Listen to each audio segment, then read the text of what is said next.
I was walking around with Bo in Fondle Park, trying to blow away the clouds so dark. Alors, premier constat, le visage du web change. Moi, je fais du web depuis 96. Il y en a qui en font depuis plus longtemps que moi. On a vraiment connu pas mal d'évolutions dans le web depuis 15 ans. Et on a accumulé pas mal de choses. On a fait évoluer les débits. Donc, au niveau d'infrastructure, on a énormément de progression. Aujourd'hui, il y a quelques chanceux qui ont des débits de l'ordre de 100 mégabits seconde grâce à la fibre optique. Alors, c'est certains privilégiés. Hein. Moi, j'ai beau habiter en région parisienne, pas très loin, j'ai 1,5 méga, donc il y a quand même des fossés.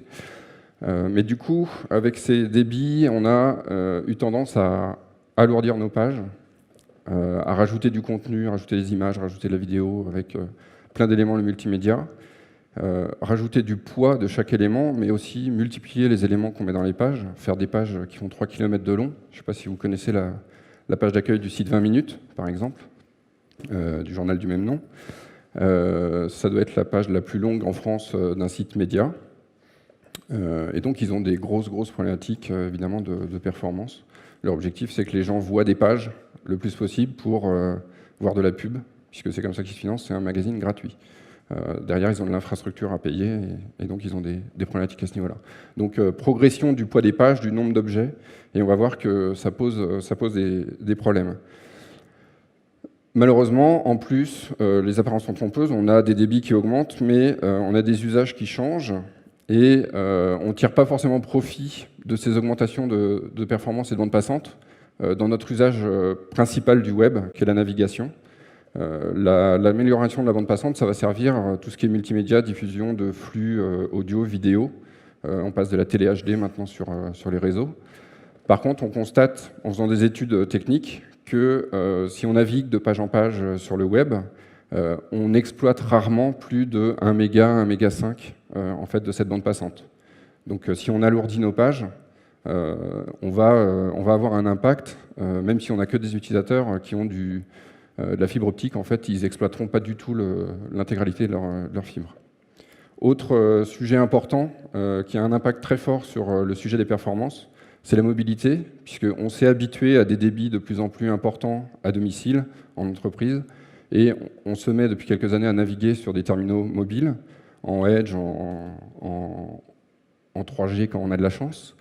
Et le problème, c'est que les débits sont bien inférieurs. On revient à des débits auxquels on n'était plus trop habitué, avec des connexions qui sont instables, avec des débits qui varient, et des problématiques d'adaptation des sites assez problématiques.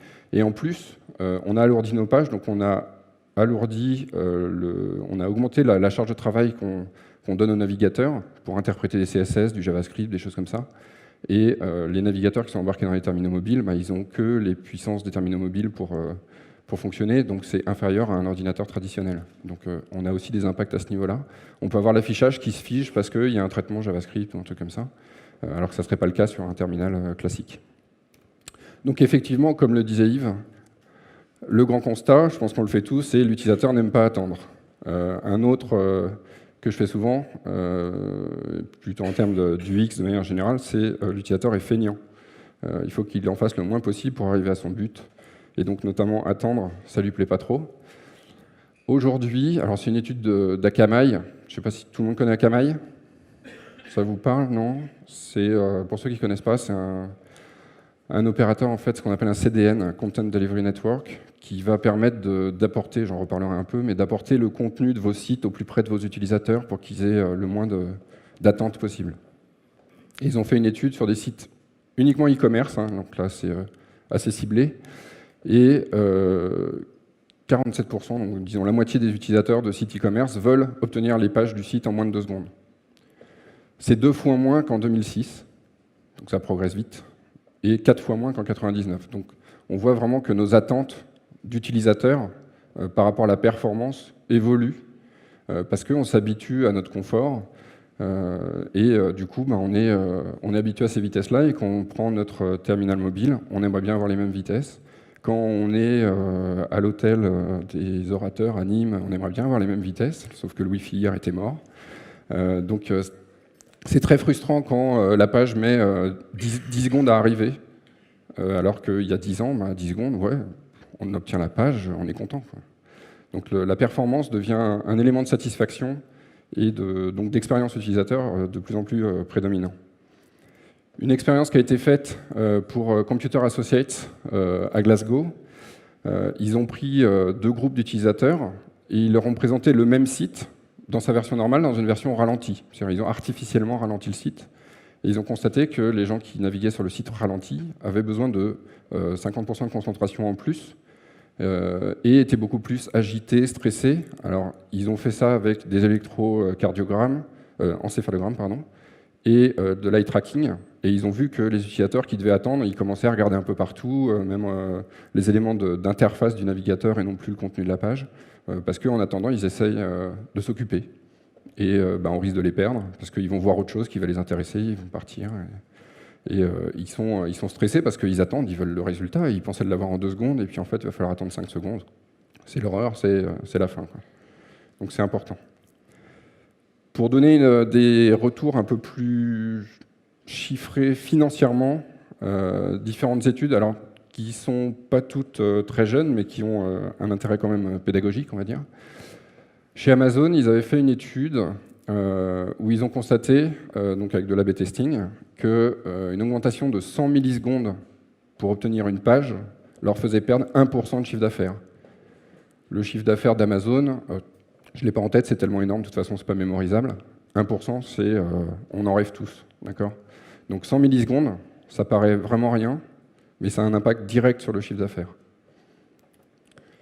Chez Microsoft, ils ont fait le même constat. Alors chez Amazon, le chiffre d'affaires, c'est de la vente directe. Chez Bing, de Microsoft, c'est de l'affichage de pub. Si les pages sont plus lentes, on va avoir moins tendance à rester, à naviguer, à voir différentes pages et donc avoir plus de pubs. Donc là, 1 seconde de plus pour l'affichage d'une page, c'est presque moins 3% de chiffre d'affaires, ce qui est énorme. Vous voyez sur le graphe les informations plus complètes. Là, c'est une étude qui date de 2009, donc c'est beaucoup plus récent. Autre étude, alors là, c'est pas en termes de chiffre d'affaires, c'est plus vraiment l'expérience utilisateur, c'est chez Google. Une augmentation de 0,4 secondes sur le délai pour obtenir une page de résultat a fait baisser en fait le nombre de recherches par utilisateur. C'est-à-dire que les utilisateurs sont moins enclins à faire des recherches s'ils se disent que le résultat va mettre plus de temps à arriver. Ce qui est plus inquiétant, parce que là, à la limite, bon, là, c'est assez logique avec tout ce que je vous ai dit avant. Ce qui est plus inquiétant, c'est quand ils ont arrêté leur expérience, c'est-à-dire ils ont remis les performances qu'il y avait avant, ils ne sont pas revenus au niveau de nombre de requêtes par utilisateur qu'ils avaient précédemment. Parce que l'utilisateur, il a mémorisé que Google était devenu lent, donc il n'est pas revenu. Ou alors il continue à faire moins de recherches parce que on va reparler de la perception, de la mémorisation de la vitesse. Une fois qu'il a acquis l'idée que le site est lent, ça va être très difficile de lui faire comprendre que finalement, non, il n'est plus lent.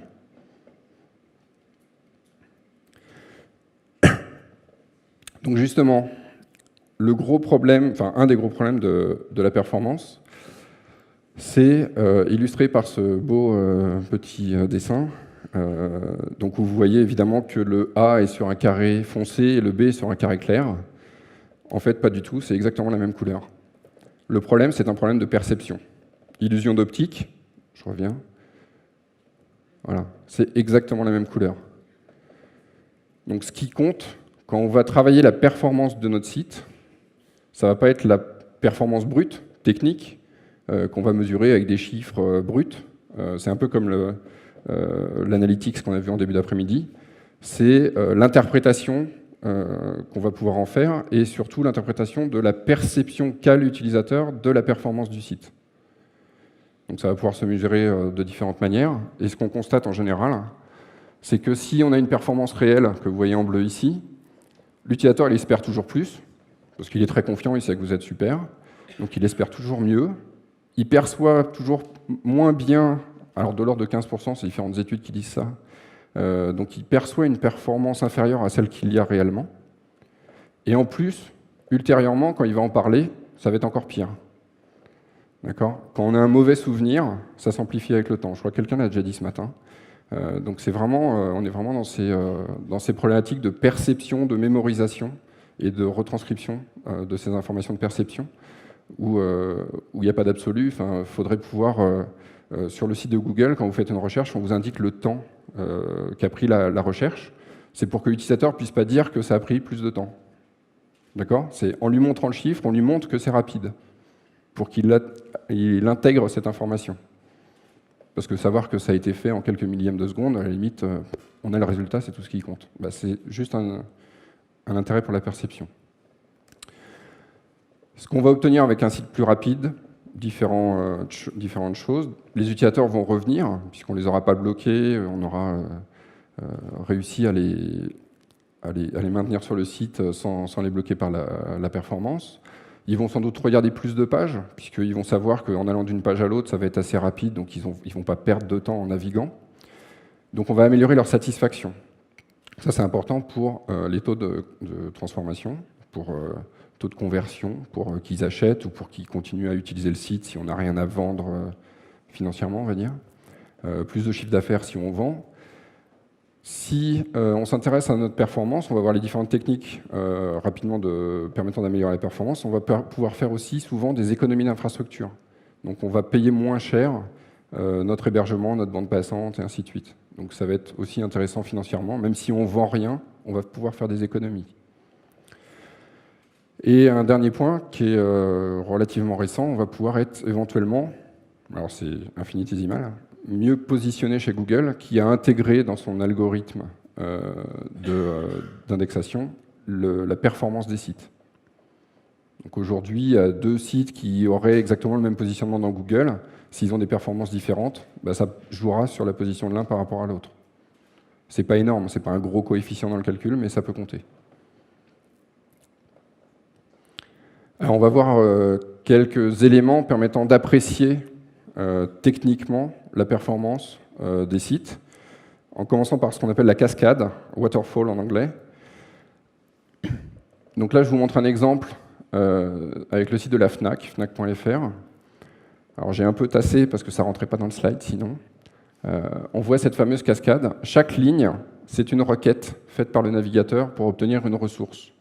Au départ, pour obtenir la page HTML, puis après, pour récupérer des images, du JavaScript, des feuilles de style, du Flash, toutes sortes de choses. Toutes les ressources qu'on appelle dans la page. On va voir différents éléments sur cette cascade. Ce qui est important à constater tout de suite, c'est que la toute première requête qui permet d'obtenir le HTML, c'est finalement la partie où on va demander au serveur de travailler, de produire la page, en extrayant une liste de produits ou des choses comme ça, de produire le HTML et de l'envoyer au navigateur. Une fois que le navigateur il a ça, en général, dedans, les CSS, les images, le Flash et tout ça, c'est des ressources statiques. C'est-à-dire qu'on va les demander au serveur, mais il n'aura pas besoin de les calculer, il les enverra telles quelles. Donc le travail du serveur, il se fait sur une partie infinitésimale au départ, et la majeure partie du travail ensuite se fait sur le client, et sur le dialogue entre le client et le serveur au niveau réseau pour obtenir les ressources, et sur le navigateur pour les exploiter.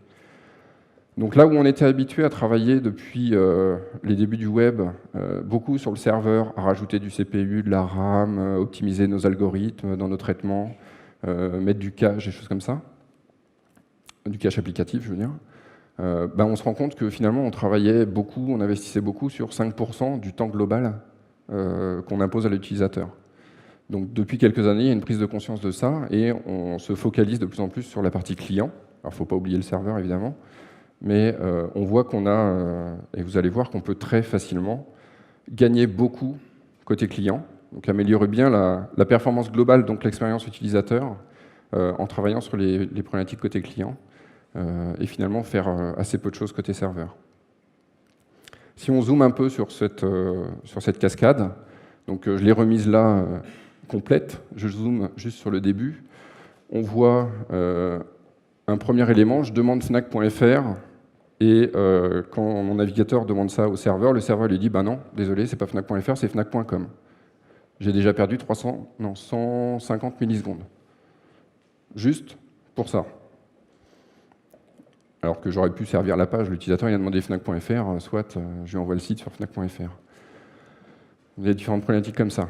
On voit derrière, en fait, la cascade. On voit ça s'enchaîne. Vraiment les appels à différentes ressources. Donc, une fois qu'on a obtenu Fnac.com, on demande une feuille de style, puis une autre, puis du JavaScript, puis on arrive ici à des images, et ainsi de suite.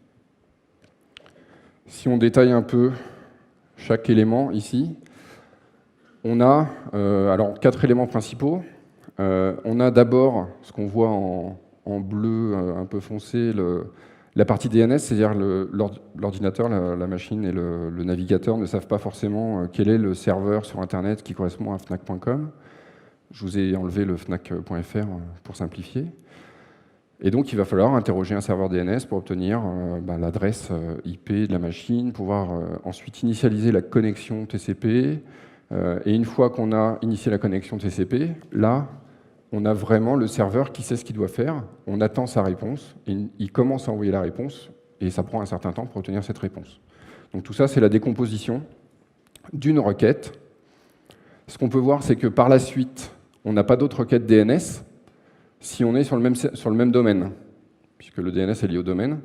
Ce qu'on verrait plus bas sur la cascade, qu'on ne voit pas ici, c'est que si j'ai d'autres ressources qui viennent d'autres domaines, par exemple des publicités, qui viendraient d'un fournisseur de pub, c'est souvent sur un autre domaine, et donc il faut refaire des requêtes DNS. Donc il y a différents impacts comme ça.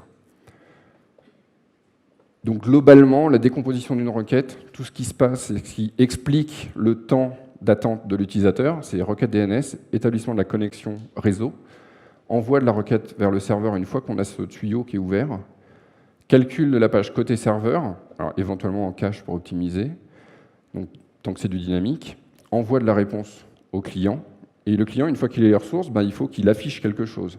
Donc il faut qu'il calcule un rendu en fonction d'un contenu, d'une structure qui est dans le HTML, des feuilles de style qui mettent en forme, et éventuellement il a des traitements dynamiques en JavaScript qui vont être nécessaires pour mettre en place la page. Donc tout ça, ça se déroule dans cet ordre-là, et ça explique donc la cascade. On a différents indicateurs dans cette cascade qui peuvent être intéressants.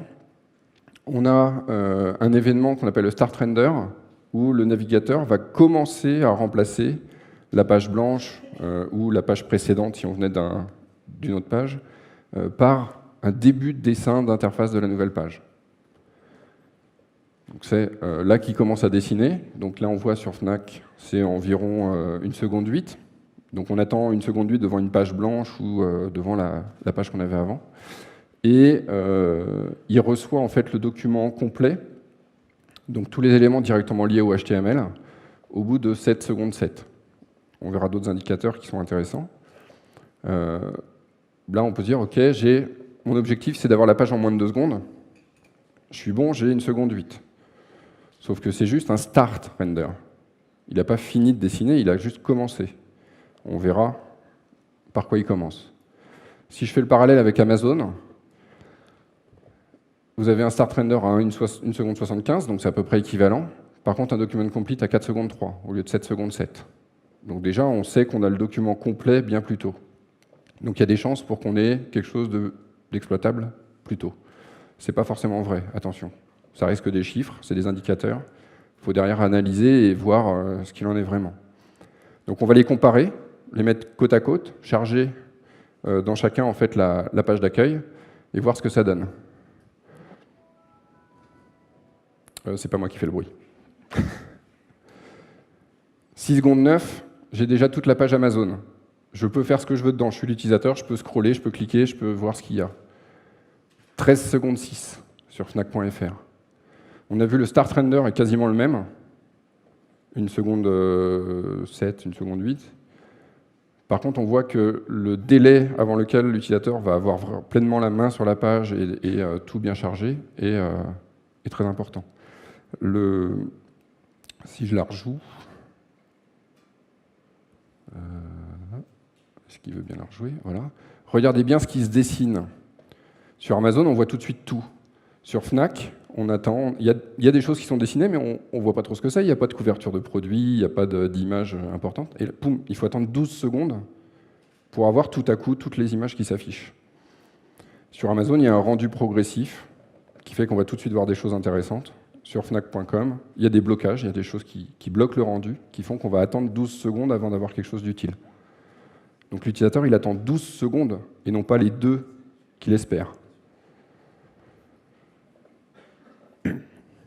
Donc, le problème, c'est que donc, cette indication de Start Render, elle n'est pas suffisante. Hein, c'est quelque chose qui va pas forcément nous servir comme on l'espérait. Du coup, il y a différentes initiatives pour essayer de faire mieux. C'est vraiment, la performance web, c'est vraiment un sujet qui est en plein mouvement, qui est plein d'expérimentation. Plein de gens, évidemment, chez les gros, les Google, Yahoo, Amazon et autres, qui réfléchissent beaucoup à ça. Et une expérimentation en cours depuis assez peu de temps, c'est essayer de déterminer informatiquement, automatiquement, le temps nécessaire au chargement, à l'affichage de ce qu'on appelle la partie above the fold, dont on en a déjà parlé tout à l'heure, ce qui est au-dessus du pli de la page virtuelle, la ligne de flottaison, donc la partie visible avant d'avoir scrollé. Donc il y a des algorithmes qui sont en cours d'élaboration. Le problème, c'est de définir en fait des indicateurs qui vont permettre de dire « Ok, la page est chargée, l'utilisateur peut l'utiliser ». Et c'est très difficile parce qu'on a des sites où il y a des choses qui sont dynamiques. On va avoir des carousels qui vont tourner automatiquement, on va avoir des vidéos qui vont se déclencher, des trucs comme ça.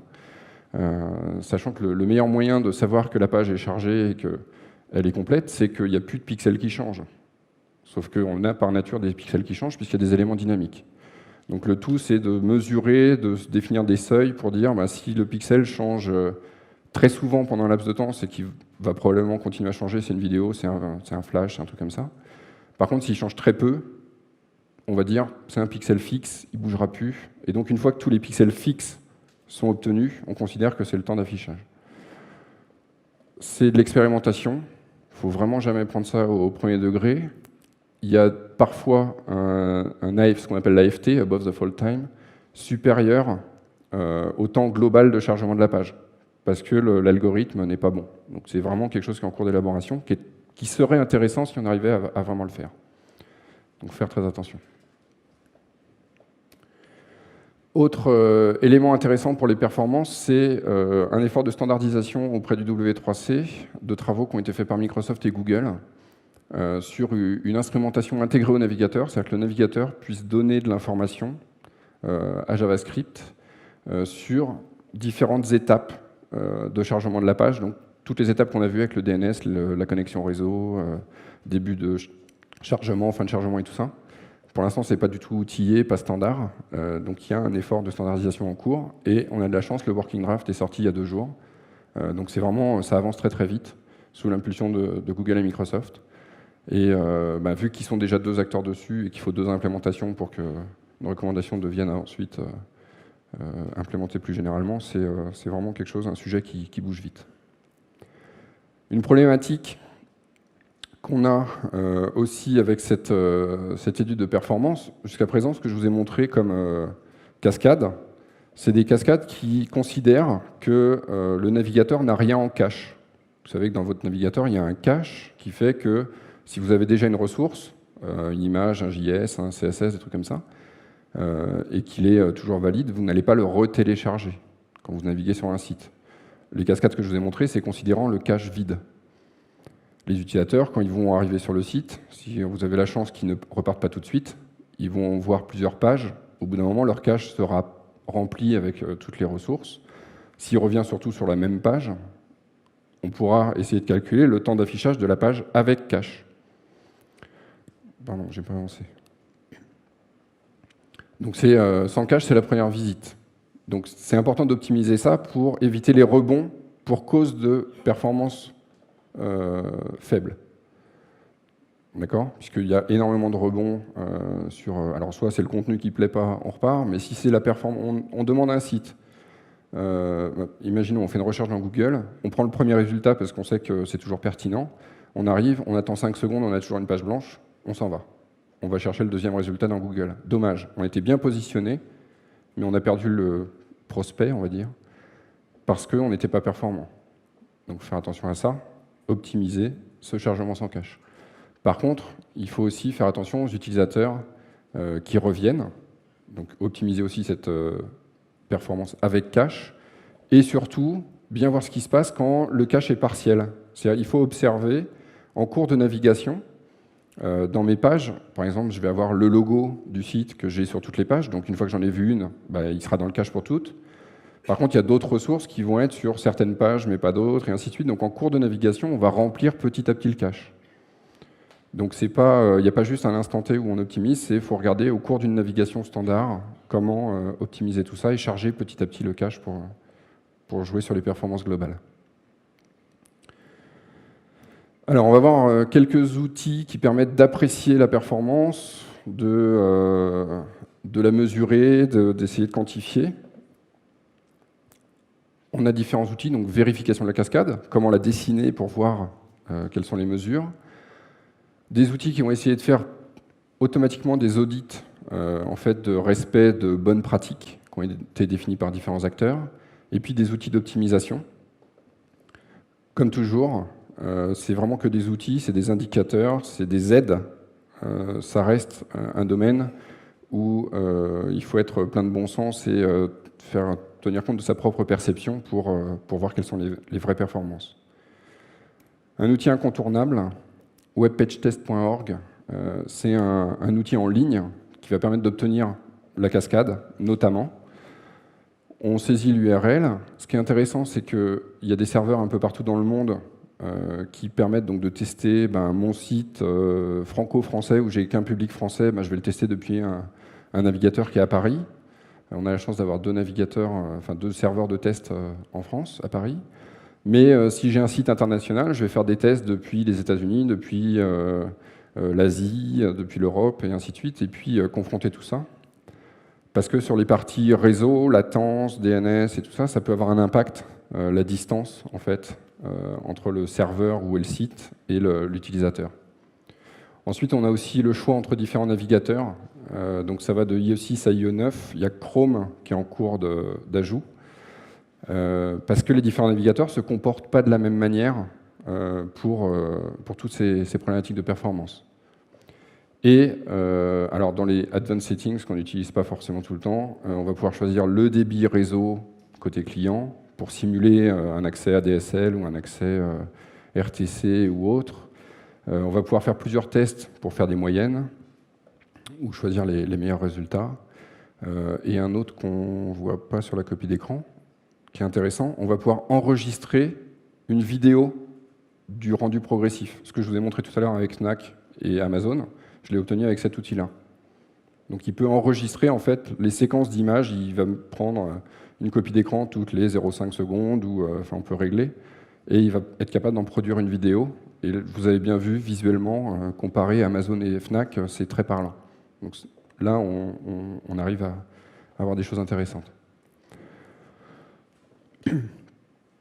Et donc, les expérimentations above the fold time sont faites aussi sur WebPageTest. Donc, vous pouvez cocher la petite case qui vous dit que, attention, le test prendra plus de temps parce qu'il va devoir passer les algorithmes pour essayer de mesurer tout ça. Et il va vous donner un temps above the fold, mais qui, malheureusement, pour l'instant, sera rarement très, très exploitable.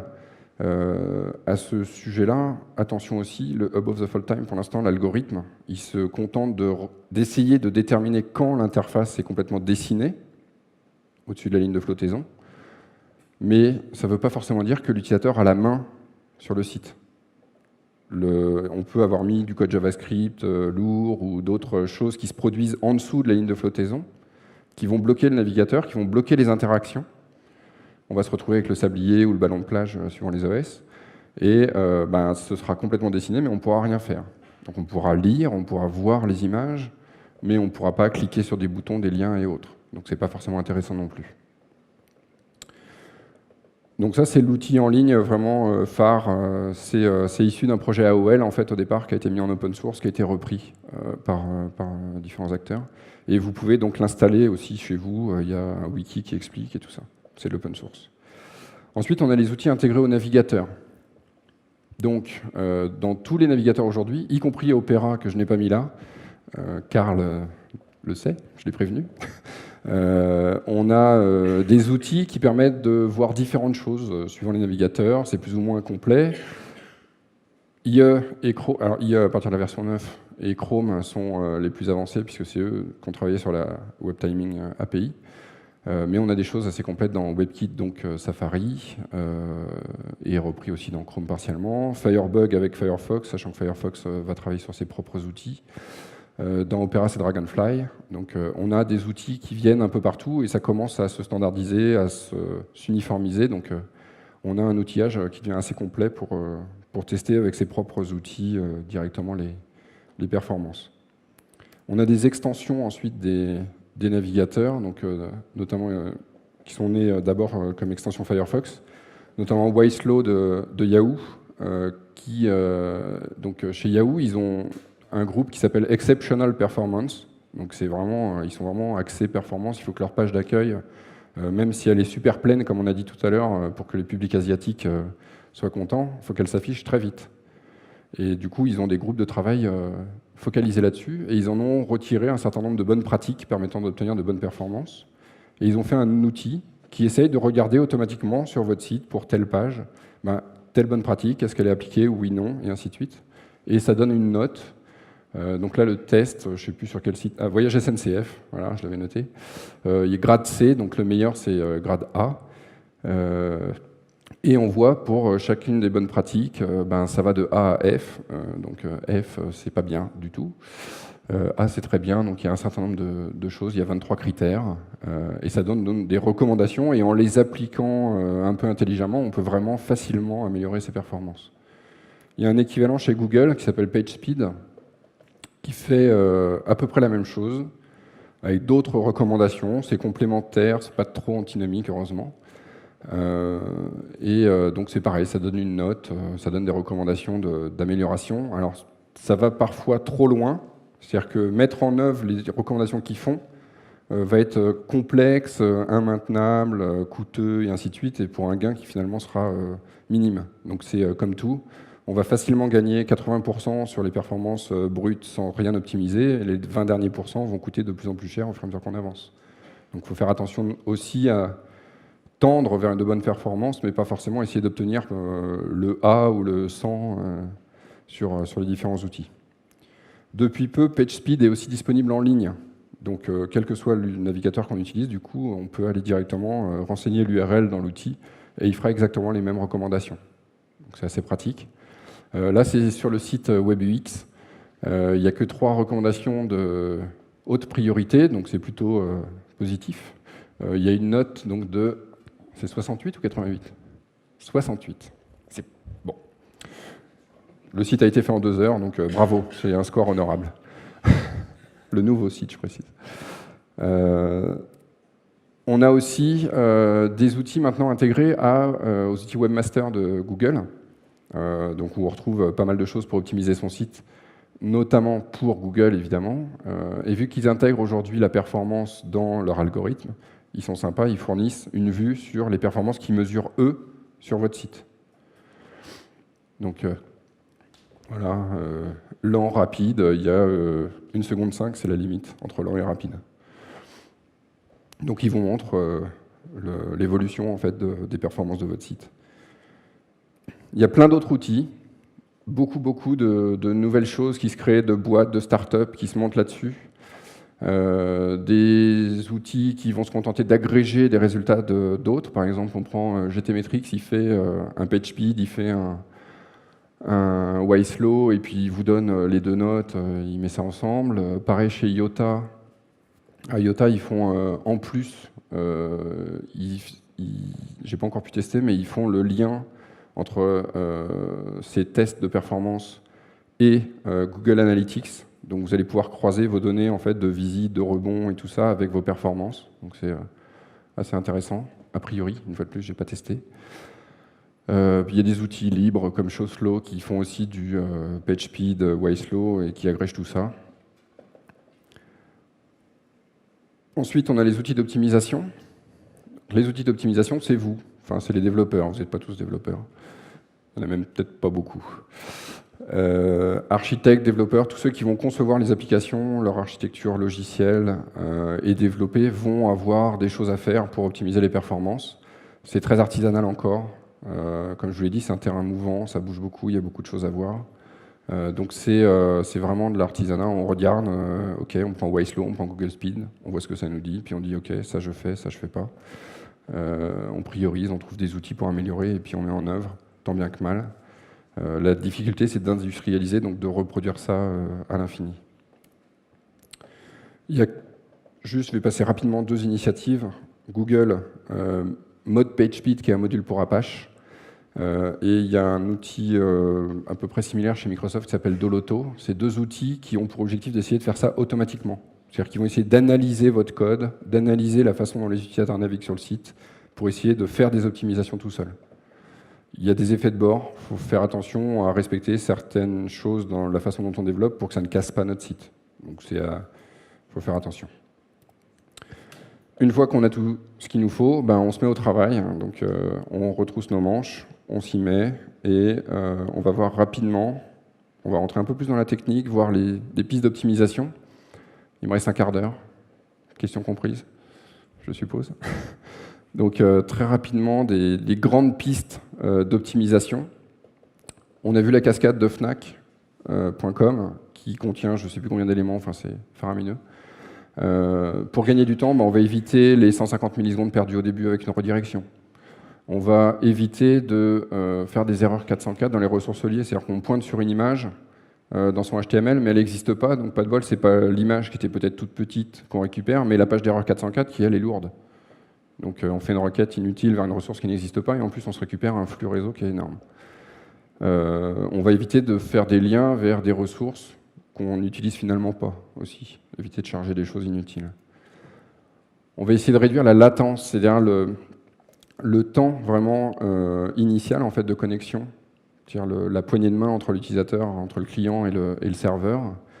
Je vous ai parlé des CDN avec Akamai, donc qui va prendre les contenus sur votre site, les mettre sur ses propres serveurs, il y a différents mécanismes, pour que quand un utilisateur demande à accéder à votre site, alors il obtient éventuellement le HTML de votre site, de votre serveur, mais après, toutes les autres ressources, il va les télécharger directement sur un serveur très très proche qui est sur le CDN. C'est pertinent en cas de public international. Si vous êtes sur une zone géographique assez peu étendue, l'intérêt du CDN, qui coûte très cher, n'est pas forcément pertinent. On va essayer de réduire aussi le nombre de requêtes DNS. Si on prend lemonde.fr, la page d'accueil du journal Le Monde, il y a 51 domaines différents. Donc il y a 51 requêtes DNS. La plupart, c'est pour de la pub. Parce qu'il y a différentes régies de pub, puis il y a des sources externes, il y a des blogs, des machins qui sont sur d'autres domaines. Même si c'est un sous-domaine, c'est considéré comme un autre domaine. blog.lemonde.fr, c'est un autre domaine que lemonde.fr. Donc c'est une requête DNS supplémentaire. D'accord? Donc Le Monde, 51 requêtes DNS, c'est l'horreur. Pardon? Oui, non mais après on peut avoir de bonnes notes globales en ayant quelque chose de mauvais sur un critère. On va essayer aussi, surtout, et c'est là qu'on gagne vraiment beaucoup, c'est réduire le nombre de requêtes.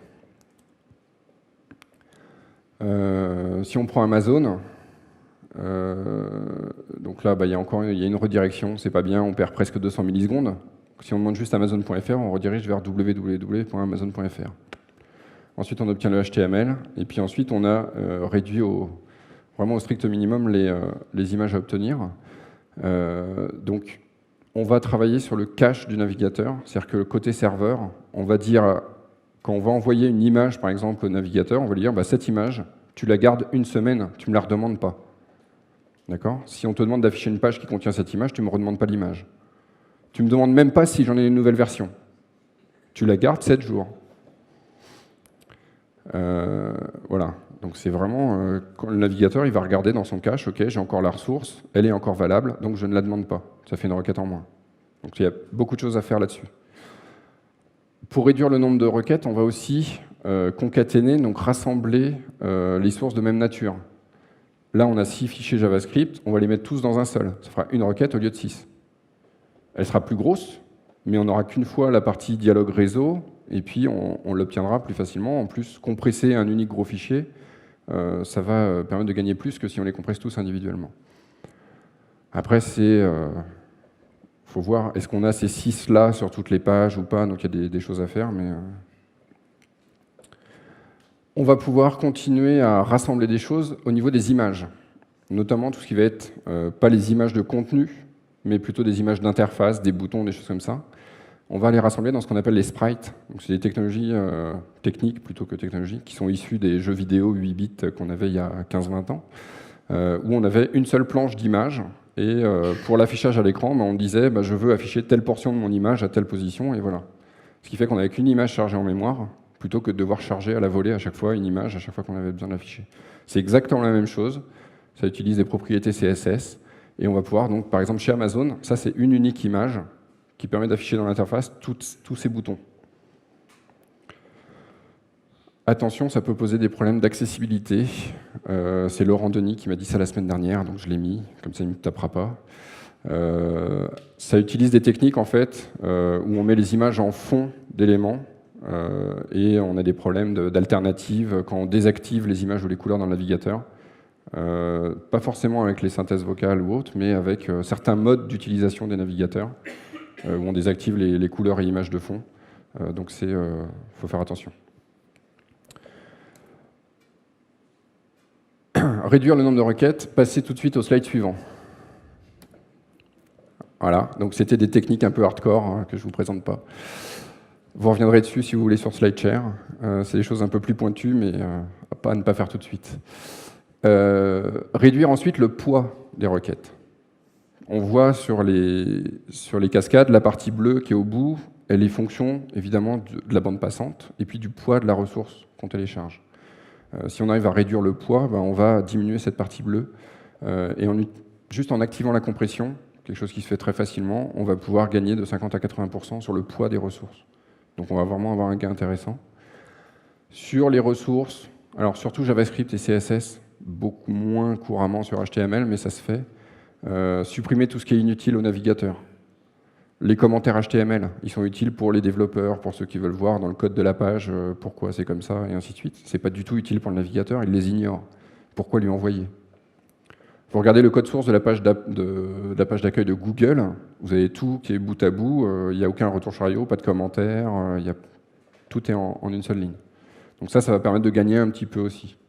C'est relatif, parce que le gzip, de toute façon, derrière, s'il voit 50 espaces, il va les réduire en 1 ou 2 pour le mécanisme de zip. Il y a un gros travail au niveau des images. Si vous avez beaucoup d'images sur votre site, vous pouvez gagner beaucoup de poids dans ces images en supprimant notamment des métadonnées. Donc sans rien changer visuellement sur l'image, vous pouvez supprimer des métadonnées qui sont dedans, ce qu'on appelle les données EXIF, IPTC, tout ça, qui sont mises par les appareils photo ou par les outils de graphisme, et qui ne sont pas forcément utiles. Alors vous pouvez laisser les données spécifiques, type copyright ou des trucs comme ça, si vous voulez, mais il y a plein d'infos en général qui ne sont pas du tout utiles pour le navigateur et pour l'utilisateur. Donc c'est bien de les supprimer. Ensuite, il va falloir choisir les bons formats graphiques aussi. Le GIF aujourd'hui, à part pour du GIF animé, ce que vous voyez depuis le début sur mes slides, c'est assez peu utile pour faire du web. On a le JPEG pour tout ce qui est photo, on va dire, et PNG, avec différents formats de PNG en fonction de ce qu'on veut comme qualité. Et ça suffit amplement. Il ne me reste plus beaucoup de temps. Éviter les cookies inutiles. Ça, c'est aussi quelque chose d'assez important.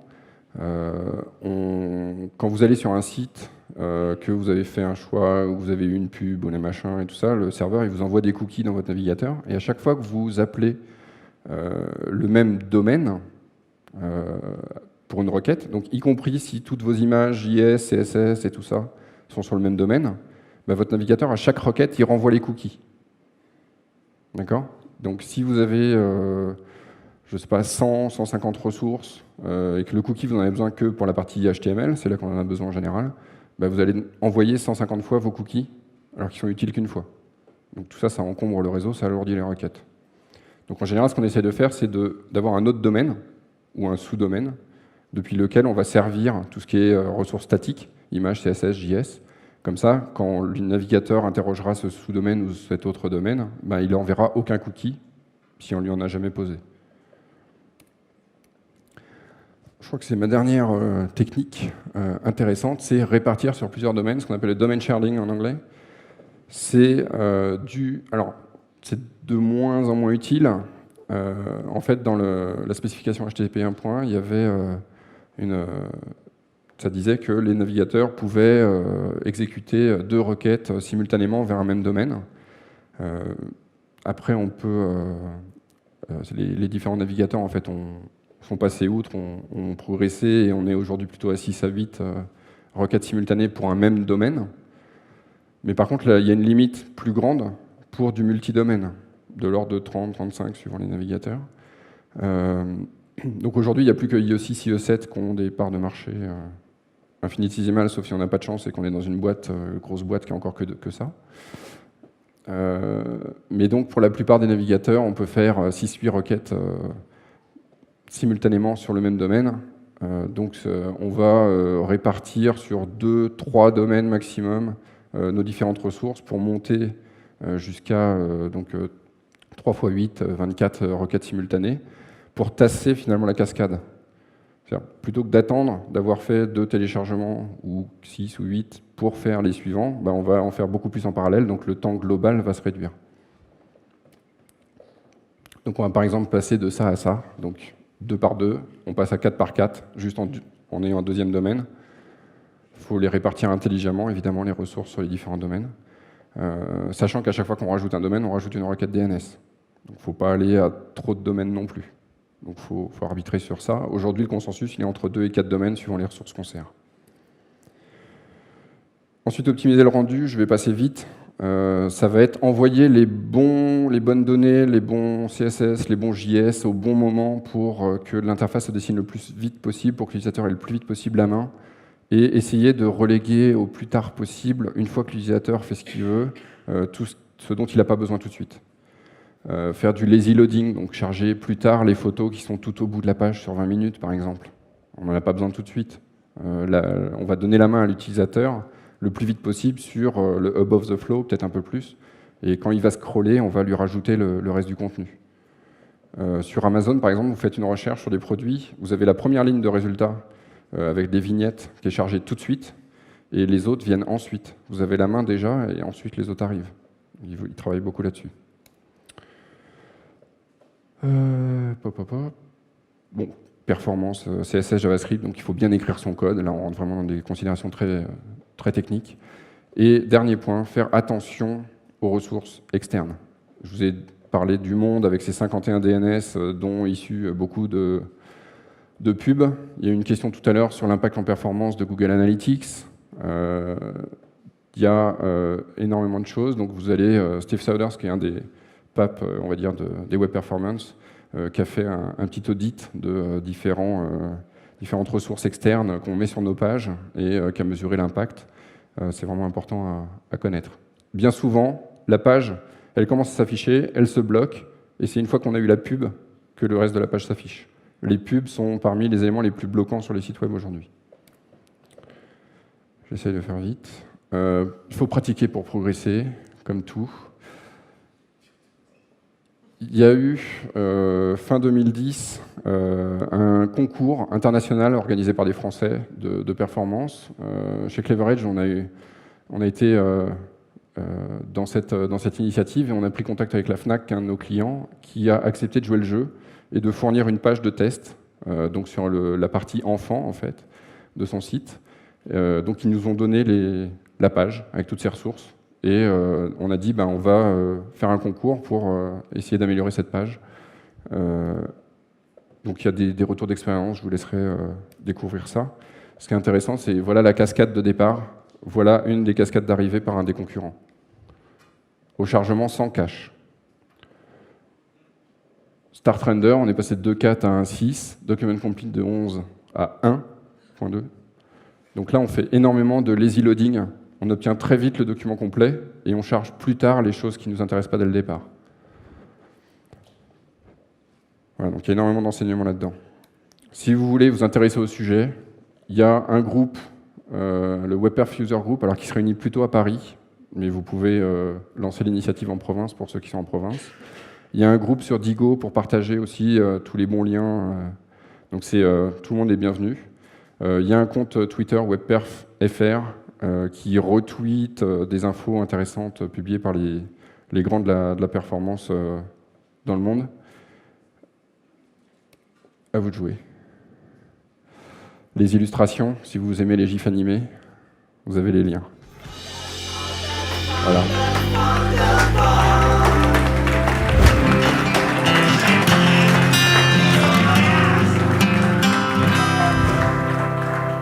Bravo à vous, vous n'êtes pas endormis.